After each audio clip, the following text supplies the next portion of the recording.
जितने भी संत महापुरुषों की वाणी को सुनते हो तो सब ने गुरु की महिमा गाई है।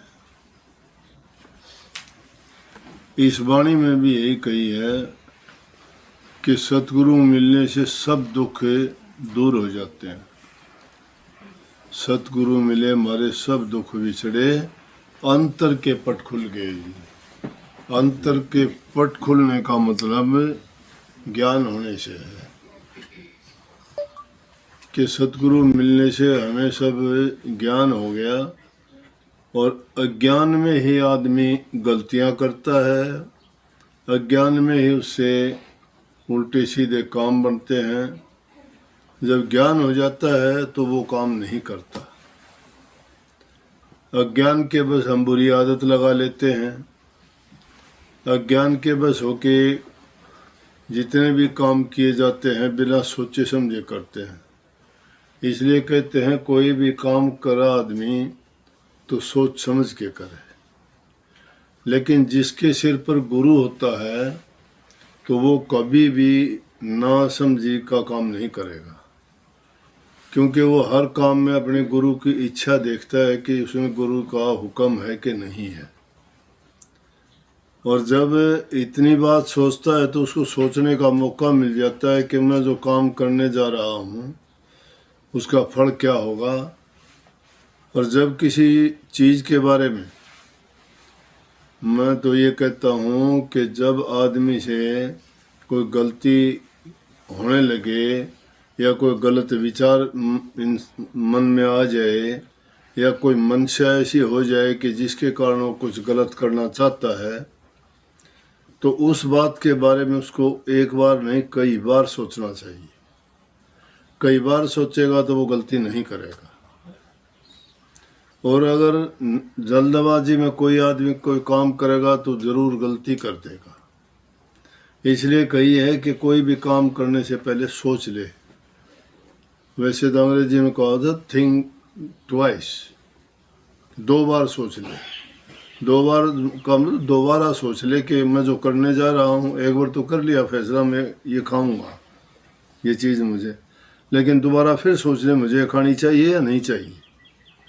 फिर उसकी सारी बात आपके दिमाग में आ जाएंगी कि इसके खाने से क्या दोष होगा, ये नहीं खानी चाहिए, या इसमें ठीक है कोई तकलीफ नहीं होगी तो खा लेनी चाहिए, फैसला आ जाएगा। इसलिए ये ज्ञान है। अज्ञान क्या है? बिना सोचे समझे करे, बिना विचारे जो करे सो पाछे पछताए, काम बिगाड़े अपना जग में हो तसाए। बिना विचार के जो कोई काम करता है तो काम तो उसका बिगड़ता है, दुनिया में हंसी करती है, दोहरी मार पड़ती है उसको। तो इसलिए ये बात कही गई है कि जब ज्ञान हो जाता है इंसान फिर गलती नहीं करता।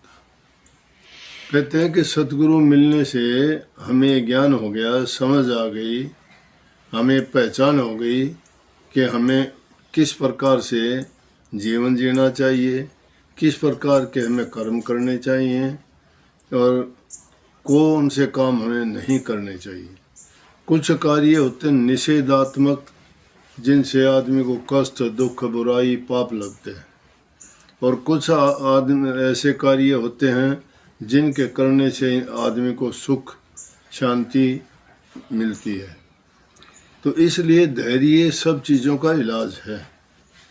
परंतु आदमी करने के बाद पछताता है कि मैंने तो गलत किया।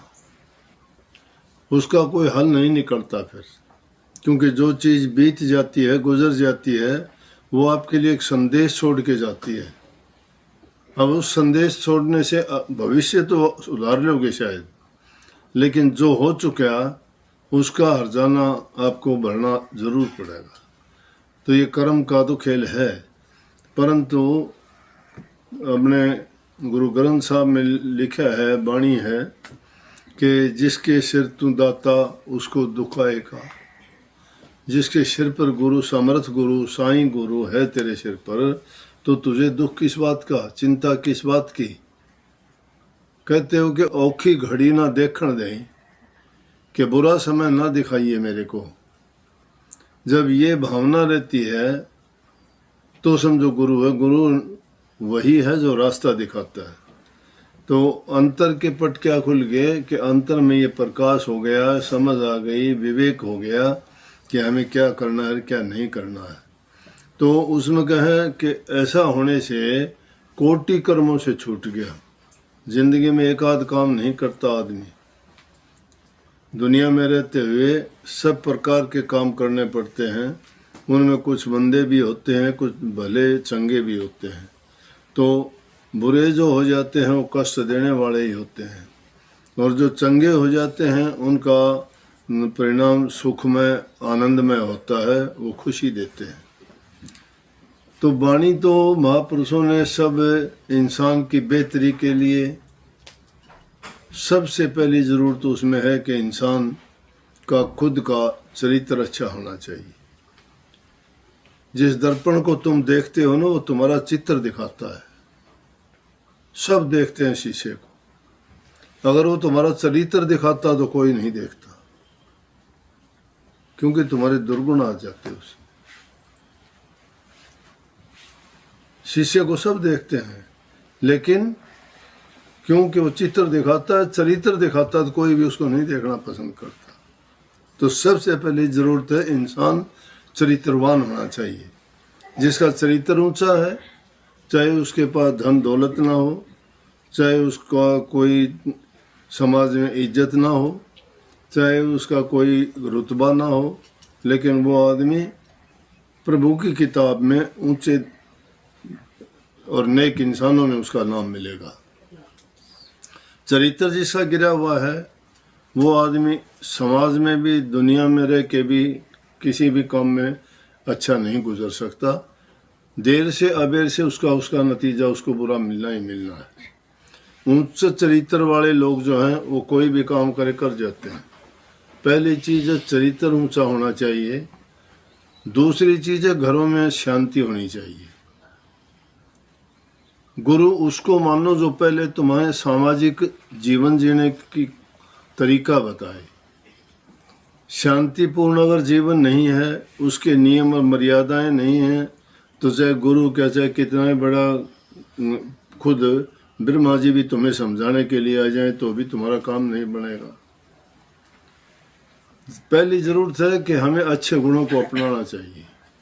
अगर हमारे अंदर अच्छे गुण हैं, ऊंचा चरित्र है, नेक काम करते हैं, एक दूसरे की भावना की कदर करते हैं, बड़ी लंबी चौड़ी बात है, हम अपने पारिवारिक जीवन में सारी चीज़ें सीखते हैं।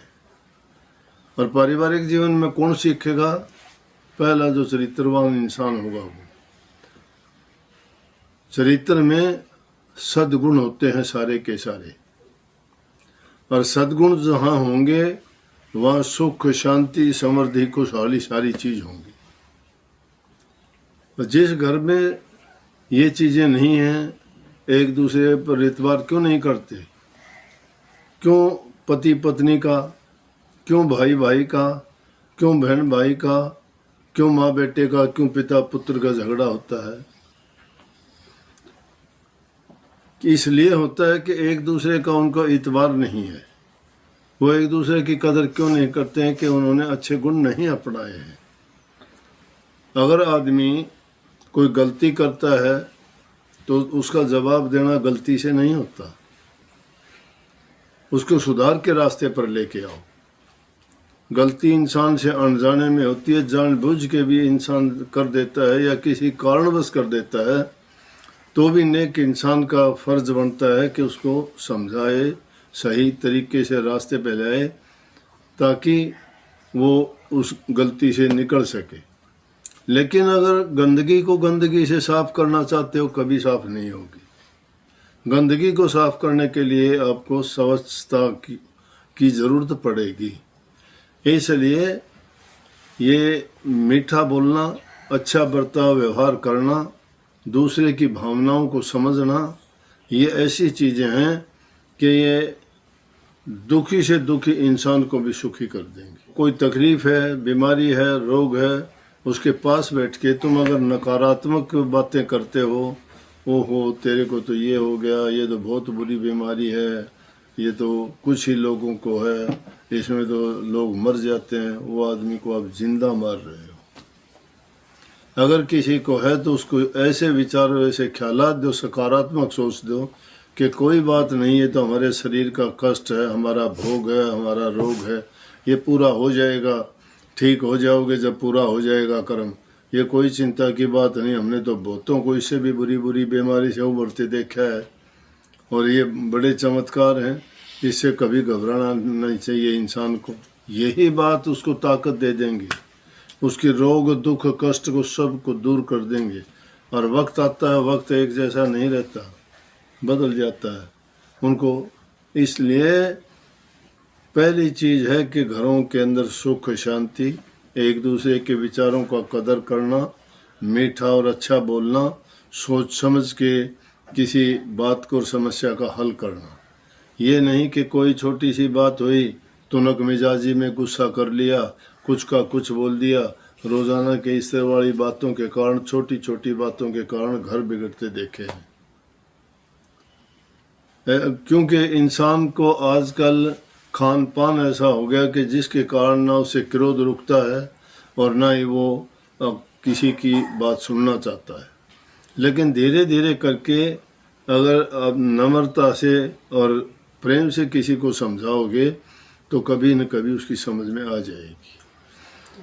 लेकिन हम बर्ताव क्या करते हैं, सत्संगी का नाम ले लिया, कहते हैं हम सत्संगी हैं, गुरु के पास जाते हैं, सत्संग रोजाना सुनते हैं, गलतियां वही करते हैं। सत्संग में सुन के जाते हो, बाहर जाके गलती वही करते हो। एक सेठ रोजाना सत्संग में जाता था, रोजाना सत्संग में जाए, सत्संग सुने। एक दिन खुद नहीं जा पाया, दुकान का काम था, लड़के को कह दिया कि आज मेरी जगह सत्संग में तू चला जा। सत्संग में गया, महापुरुष थे, वो प्रचार कर रहे थे गाय के बारे में, दूसरे जीव के बारे में, कि भाई किसी भी जीव को, वो अज्ञानी हैं, उनको समझ नहीं है, अगर उस पशु से कुछ ऐसा हो जाए तो उसको दंड नहीं देना चाहिए। और गाय तो हमारी माता है, गाय की तो पूजा करनी चाहिए। गाय को अगर आप मारते हो तो आपको बहुत भारी दंड मिलेगा, नरकों में जाना पड़ेगा, अच्छा बर्ताव करना चाहिए। बातें सुन के आ गया। सेठ तो रोजाना सुनता था। अगले दिन जब गया तो सेठ तो देर से जाता था, लड़का पहले ही गया। लड़के ने दुकान खोल ली, सामान रखा हुआ था। इतनी देर में एक गाय आई, जो अनाज रखा था वो उसमें खाने लगी। जब वो उसमें खाने लगी, इतनी देर में सेठ आ गया। सेठ दूर से ही आग बबूला हो गया, अरे नालायक क्या करता है, तू देखता नहीं है क्या, अंधा है क्या, ये गाय तो इसको खा रही है, तू आराम से बैठा देख रहा है। जब आया कहने लगा, पिताजी मैं सत्संग में गया था, महापुरुष ये कह रहे थे कि कोई जीव अगर कोई कर दे तो उसको दंड नहीं देना। नालायक, उसने लिया डंडा और गाय को मार के भगा दिया। बोले पिताजी तो फिर महात्मा आप तो रोजाना सत्संग सुनने जाते हो, महात्मा आपको जो बताते हैं क्या आप किसी बात को मानते हो क्या? बोले अरे पागल, वो बात सुनने की होती है, मानने की नहीं होती। सुनने की होती है, मानने की नहीं होती। मतलब अपने हित की ही इंसान सोचता है।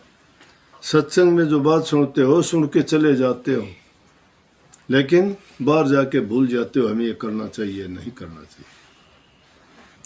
सत्संग जब आपने सुना है, जो जितनी बातें उसमें, तो ज्यादा नहीं तो कम समझ ले आदमी।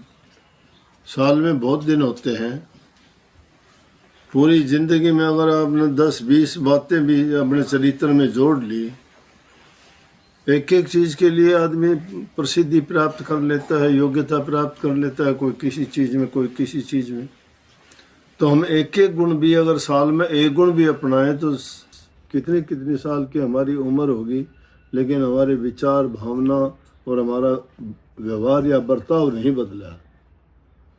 हमने अपने विचार वही रखे, चाहे हम भक्ति करते हैं, चाहे ध्यान में बैठते हैं, चाहे नाम का सुमरण करते हैं, सत्संग सुनते हैं, संतों के पास जाके उनसे आशीर्वाद लेते हैं, परंतु बदलाव नहीं आया। ये चीज़ है कि बदलाव लेके आओ, जिंदगी बदलने का इनाम है। अगर हम बदले नहीं तो फिर क्या फ़ायदा है सत्संग में आने का। स्वामी जी महाराज ने कही, चल चल आए सतगुरु आगे, दरस न पकड़े बचन न लागे, क्या फल पाया सत्संगत आए, जन्म गंवाया वक्त गंवाए। कि हम चल चल के सत्संग में तो आते हैं, ना तो हमने दर्शन का लाभ उठाया। दर्शन करने से हमें शांति मिलती है। कहते हो जी दर्शन करने आए हैं, दर्शन किए आपने, बहुत अच्छी बात है। चल चल आए सतगुरु आ गए, दर्श न पकड़े बचन न लग गए। दर्श का फायदा क्या हुआ? दर्शन देखने से तो हमें वो गुण आने चाहिए ना। जिस चीज़ को देखते हो उस चीज़ के गुण हमारे अंदर आने चाहिए। गुरु नाम जब ज्ञान का है, दर्शन करने से उनका गुण याद आना चाहिए, उनकी बात और वचन याद आने चाहिए। तो उनके कहे हुए वचन हमारे लिए रास्ता दिखाने वाली चीज़ है। वो जब भी ज़रूरत पड़ती है तब वो चीज़ याद करनी चाहिए। अगर वहाँ आके हमने ना तो दर्शन का फायदा उठाया, ना ही वचन को माना। जिसको वचन पर विश्वास है और दर्शन की प्यास है, उसके सारे काम पूरे हो जाते। यही इस वाणी का काम था कि सतगुरु मिले।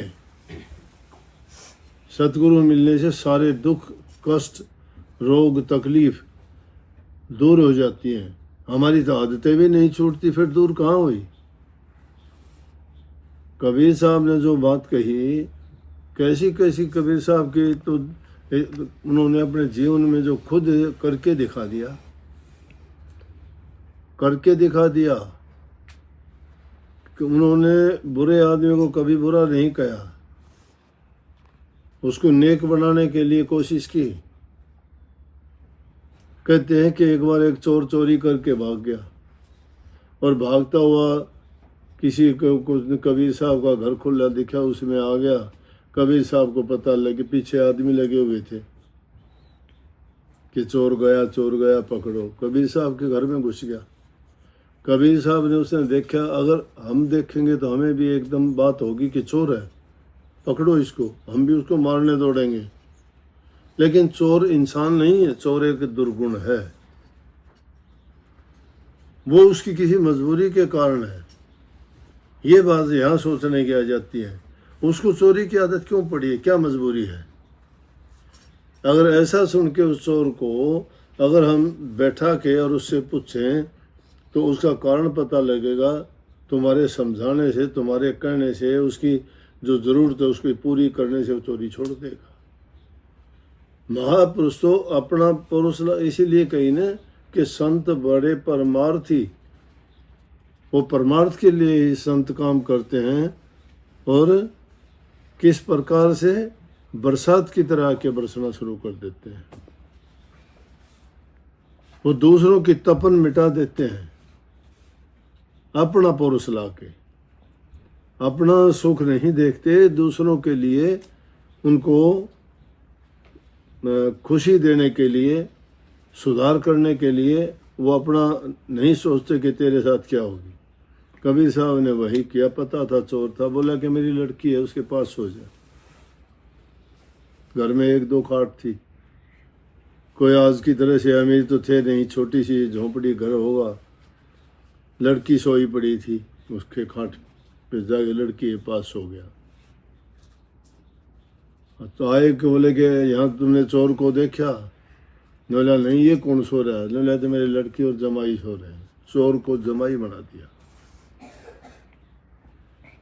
है किसी में इतनी बात? चोर को जमाई बना दिया। बोला मेरी लड़की और मेरा जमाई सोए पड़े हैं, चले गए कि भाई और तो कोई है ही नहीं, सारा घर ढूंढ लिया। वो जाने के बाद कहने लगे उठ होए, चलने लगे। बोला जाता कहाँ है? मैंने तुझे जमाई कहा है। बुरा भला जो भी है, लड़की पढ़ना दी उसके साथ। वो चोर को इंसान बनाने के लिए कबीर साहब ने अपनी बिना परवाह किए और कह दिया कि जाओ। ये महापुरुषों की है। महापुरुषों की कितनी आपको ऐसी बातें मिल जाएंगी कि अपना सब कुछ वो न्यौछावर करने के लिए तैयार रहते हैं। एक बाबा भारती नाम के वृद्ध साधु थे। घोड़ा बहुत अच्छा था उनके पास। डाकू खड़क सिंह डाकू था, उनको घोड़ों की जरूरत थी। तो खड़क सिंह रोजाना देखता कि ये घोड़ा तो मेरे पास होना चाहिए। बार बार कोशिश की वो घोड़े को ले जाने की, लेकिन कभी उसको वो चुरा नहीं सका, न ले जा सका। एक दिन उसने सोचा, बाबा भारती जब घोड़े पे चढ़े हुए जा रहे थे, उसने खड़क सिंह ने एक वृद्ध आदमी का बहाना बना के और कहने लगा, भाई मेरे से चला नहीं जाता, मुझे थोड़ी दूर आगे तक बैठा के ले चल। महात्माओं के दिल में दया होती है। उन्होंने सोचा कि बैठा ले, बेचारा इस शरीर से है दुर्बल कमज़ोर। उसने घोड़े पर बैठा लिया। आगे जा कई बार उससे मांग चुका था कि बाबा भारती घोड़ा मुझे दे दे। बोला, घोड़ा नहीं दूंगा, मुझे जान से ही प्यारा है ये। थोड़ी दूर जाते ही उसने क्या किया कि उसको बाबा खड़क सिंह को धक्का दे के नीचे गिर दिया। घोड़े पर खुद सवार होके और जाने लगा। तुमने मुझे घोड़ा नहीं दिया था ना, मैं अब लेके जा रहा हूँ आपसे ये घोड़ा। बोला, खड़क सिंह बात सुन। बोले, हाँ बोलो। बोला, किसी आदमी को ये मत कहना कि मैं बाबा भारती से ये धोखे से घोड़ा छीन के लाया हूँ। ये बात नहीं बताना कि मैंने ये कह के उनसे लिफ्ट मांगी थी कि मुझे घोड़े पर बैठा ले, और कभी ये कह के मैं इस प्रकार से धोखा दे के लाया, नहीं तो किसी जरूरतमंद आदमी का कोई इतबार नहीं करेगा। इसलिए कही, संत बड़े परमार्थी और घंजू बरसे आ, तपन भुजा में और की रपना पुरुषला। उनका नाम सतगुरु है।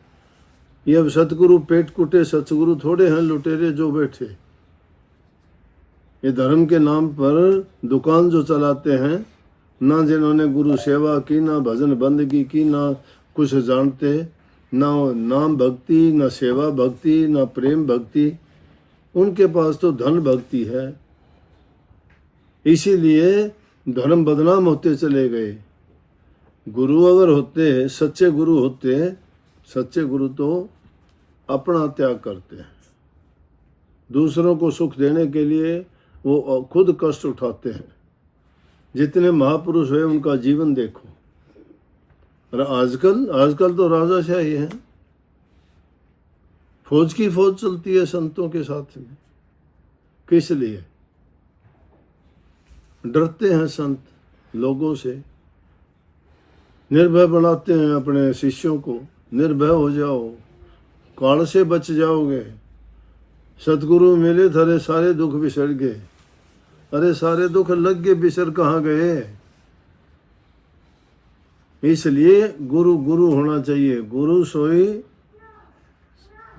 जो भरम मिटा दे, तुम्हारी तकलीफ दूर कर दे। जो गुरु आपको दो रोटी देने का काम नहीं सिखा सकता, वो तुम्हें मुक्ति कैसे सिखा देगा? नाम भक्ति कैसे सिखा देगा? दो रोटी का मतलब है तुम्हें नेक रास्ते पर चलने का ज्ञान दे, कि अपनी मेहनत करके अपना कमा के खाओ। जो इंसान अपना कमा के खाता है उसका जीवन पवित्र होता है, विचार शुद्ध होते हैं, और वो अपने जीवन में कभी भी नीचा नहीं देखता। आत्म सम्मान होता है उसके पास। मेहनत हक हलाल की कमाई उसको, उसके चरित्र को बनाती है, जो उसको अंदर से कमज़ोर नहीं होने देती। जो इंसान अंदर से कमज़ोर होता है वो बाहर से भी कमज़ोर होगा, क्योंकि हमारे विचार ही हमें गिराते हैं, विचार ही ऊंचा उठाते हैं। विचारों को शक्ति देने के लिए नाम भक्ति, सेवा भक्ति, सत्संग और गुरु के वचन, इनको अगर जो पूरी मुस्तैदी के साथ अपनाता है, इन पर चलता है, उसी का जीवन सफल और कामयाब होता है। इसलिए गुरु की महिमा पहचानो। गुरु है क्या? गुरु नाम का नहीं है। गुरु को रीत रिवाज नहीं निभानी हमने। गुरु करना कोई परंपरा नहीं है। गुरु हमारे कल्याण के, हमारे हित के, हमारे जीवन को संवारने और बढ़ाने के लिए है। अगर हम ये गुरु की शरण में जाके फिर भी दलदल में ही पड़े रहे, फिर भी हम वही कर्म करते रहे, तो हमारे दुख कैसे बिसरेंगे? किस प्रकार से इस जीव की मुक्ति होगी? इस आए थे कुछ कम करने के लिए, हमने तो कर्म और ज़्यादा बढ़ा लिए। कर्मों को काटने के लिए गुरु की शरण में जाके जो जो तुम नाम भक्ति करते चले जाओगे, तुम्हारे जन्म जन्मांतर के कर्म धुलते चले जाएंगे और पाक साफ और पवित्र होके मालिक के दरबार में प्रवेश पाओगे, जो सदा की मुक्ति, सदा की शांति इस जीव को मिल जाएगी। बार बार संसार में न आना होगा, न इस काल की जेल में फंसना होगा, और न ये माया के फंदे उसको रोक पाएंगे फिर। इसलिए गुरु की शरण में आने के बाद निर्भय और निश्चिंत होने का रास्ता गुरु भक्ति, नाम भक्ति है। जो गुरु तरीका बताता है उसको अपना के उस पर चला करो। निश्चय रूप से आपको जो हमारा उद्देश्य मनुष्य चोला मिलने का वो पूरा होगा। सबको बहुत बहुत आशीर्वाद। राधा